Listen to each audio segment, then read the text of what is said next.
Assalamualaikum warahmatullahi wabarakatuh. Perkenalkan, nama saya Hanul Lutfiani, Prodi S1 Kebidanan dari Institut Medika Dr. Gigi Suherman.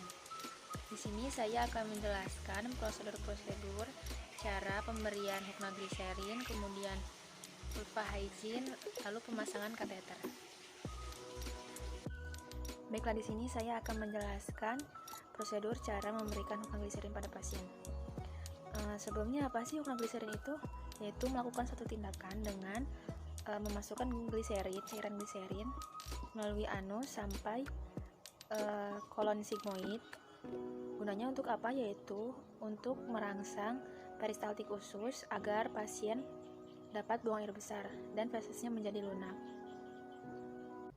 Berikut adalah alat-alat yang digunakan dalam pemberian hipnogliserin. Di sini ada bak instrumen, gliserin, kemudian spuit, masker, handscoon, kemudian ada air bersih di dalam botol, lalu ada jelly. Kemudian di sini ada kom dengan tutupnya, lalu ada kapas steril, alas dan perlaknya, selimut mandi, lalu ada handuk kecil, bengkok, pispot, dan larutan klorin 0,5%. Setelah itu lakukan persiapan apa saja, yaitu mempersiapkan meja pemeriksaan, kemudian mempersiapkan lingkungan sekitar agar pasien merasa nyaman, kemudian menyapa pasien seperti selamat pagi ibu, selamat siang, bagaimana keadaannya ibu hari ini. Setelah itu memperkenalkan identitas diri kita kepada pasien, kemudian menjelaskan tindakan atau prosedur-prosedur yang akan kita lakukan kepada pasien. Baiklah, langkah pertama di sini dalam memberikan hipnogliserin yaitu pertama tutuplah sampiran atau tirai. Gunanya untuk apa? Yaitu untuk menjaga selalu privasi pasien. Selanjutnya, lakukanlah cuci tangan dengan 6 langkah menggunakan air dan sabun. Kemudian pakailah handscoon dan masker untuk pelindung diri. Setelah itu, bantulah pasien untuk melepaskan pakaian bawahnya. Kemudian tutupilah dengan selimut mandi. Sebelum melakukan itu, kita harus selalu berkomunikasi pada pasien dalam setiap tindakan yang akan kita lakukan. Baiklah, setelah itu aturlah posisi pasien dengan posisi sim atau miring ke kiri. Kemudian setelah itu letakkanlah perlak dan alasnya di bawah bokong pasien. Jangan lupa untuk selalu berkomunikasi dalam setiap tindakan yang akan kita lakukan. Setelah itu letakkanlah bengkok di sisi pasien atau di antara paha pasien. Kemudian isi spuit dengan gliserin sebanyak 10-20 cc. Lalu oleskan ujung spuit menggunakan jelly atau bisa juga menggunakan Vaseline.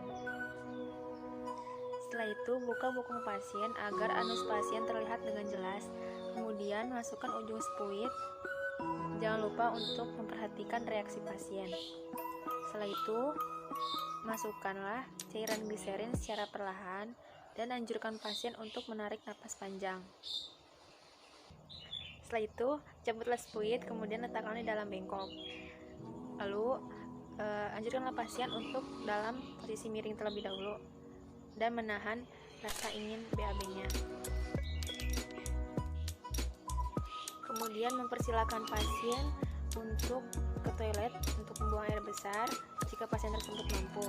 Tapi jika pasien tersebut tidak mampu, gunakanlah pispot. Lalu letakkan pispot tersebut di bawah anus pasien untuk membantunya dalam membuang air besar di tempat tidur tersebut. Setelah itu, bersihkan anus pasien menggunakan kasa, lalu simpan sampah tersebut di dalam pispot. Jangan lupa untuk membalikan posisi pasien seperti semula.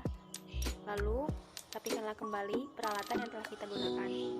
Lepaskanlah handscoon dan masker, kemudian rendamlah alat-alat yang telah kita gunakan di dalam larutan klorin 0,5% selama 10 menit. Setelah itu, lakukanlah cuci tangan dengan 6 langkah menggunakan air dan sabun. Dan jangan lupa untuk melakukan pendokumentasian atas tindakan yang telah kita lakukan. Baiklah, selanjutnya di sini saya akan menjelaskan prosedur sulfahyzin, kemudian pemasangan kateter. Baiklah, sebelumnya apa sih vulva hygiene itu? Yaitu membersihkan daerah vagina pada wanita yang sedang nipas ataupun yang tidak bisa melakukannya sendiri.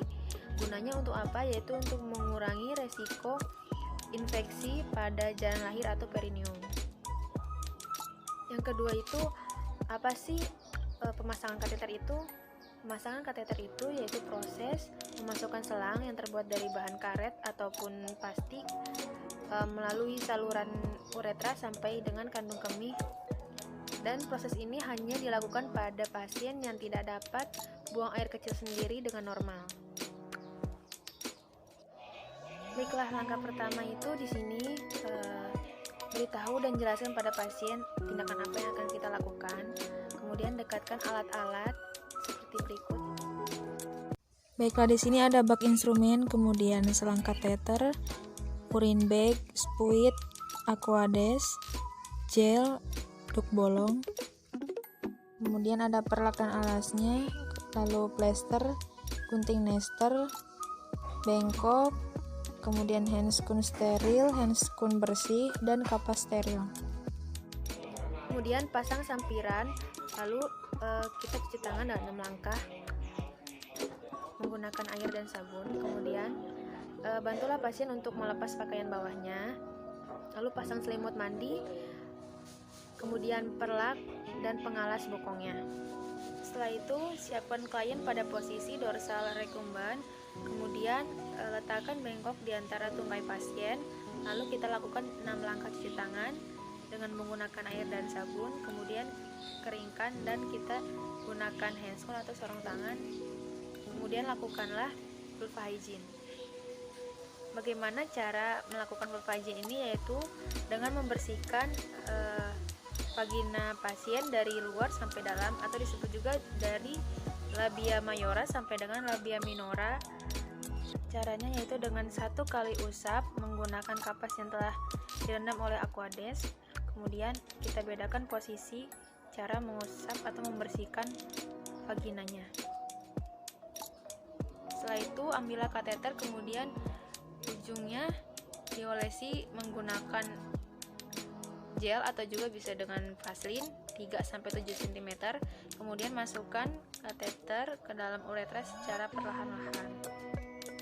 Tampunglah urin ke dalam bengkok atau ke dalam botol steril jika diperlukan untuk pemeriksaan. Kemudian bila urin pasien sudah keluar semua, masukkan aquades 10-15 cc atau disesuaikan dengan ukuran kateternya. Kemudian dihubungkan dengan pipa penyambung yang ada pada urine bag. Setelah itu fiksasi kateter menggunakan plester pada paha pasien, lalu kaitkan urine bag pada sisi tempat tidur. Baiklah, setelah itu lepaslah handscoon, kemudian masukkan peralatan yang telah kita gunakan tadi, bereskan kembali, lalu masukkan ke dalam cairan klorin 0,5%. Kemudian pakaian bawah pasien kita bantu kembali untuk dipakainya. Ambil perlak, tarik selimut yang telah kita gunakan tadi, kemudian bereskan alat-alat semuanya. Jangan lupa untuk melakukan cuci tangan dengan 6 langkah menggunakan air dan sabun. Dan lakukan pendokumentasian atas tindakan yang telah kita lakukan.